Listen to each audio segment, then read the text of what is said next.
All right, so talk to us about what B2C software is. It's kind of focused on marketing and helping brands and retailers reach their customers better. But give us a more, specific example. Like, how does this software work?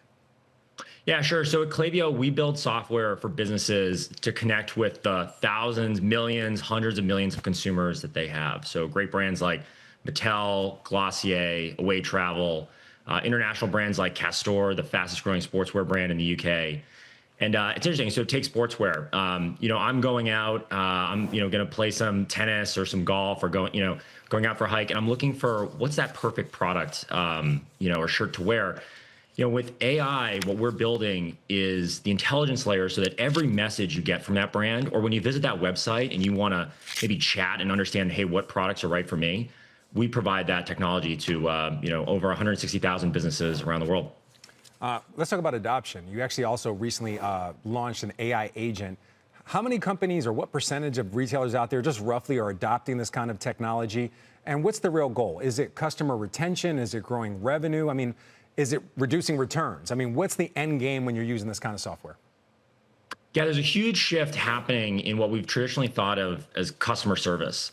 I write in because I need to exchange a product, all those kinds of use cases.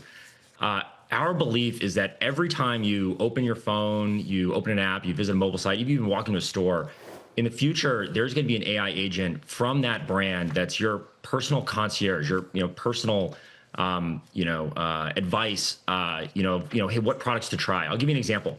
I'm going to take my kids on some, on a fishing expedition this weekend. I know nothing about fishing. So I went to the, local sporting goods store, asked them for help. In the future, that's all going to happen through an AI agent.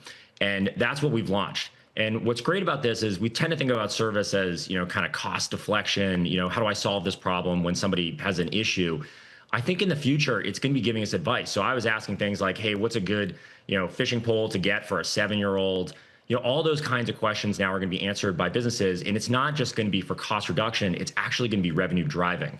So, we now have thousands of businesses trying out our AI agent. If you look at Amazon Prime Day, I think their AI agent, I think they said more than half of consumers engaged with their AI agent as part of the shopping experience. And part of our goal is to democratize that technology so that every business can have, personal agent for every single one of their consumers. Let's talk a little bit more about that. We've seen a lot of retailers in the last year or so use what they call dynamic pricing, basically using AI to figure out where demand is and maybe lower prices and increase prices. I do have to ask you, is this software going to make things more expensive? Like, will this AI agent be able to figure out how badly I need that fishing pole for my trip? And maybe it's more expensive as opposed to being on sale. Maybe bad for the consumers, but potentially, as you said, more revenue for the actual retailers themselves?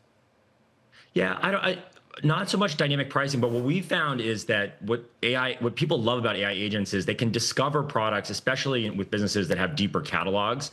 They can find the products that are relevant for them. So actually, instead of having to resort to discounting and promotions to get customers into the store and to buy either online or actually, in the physical store, if they can connect them to the right products, and consumers value this, this understanding who they are.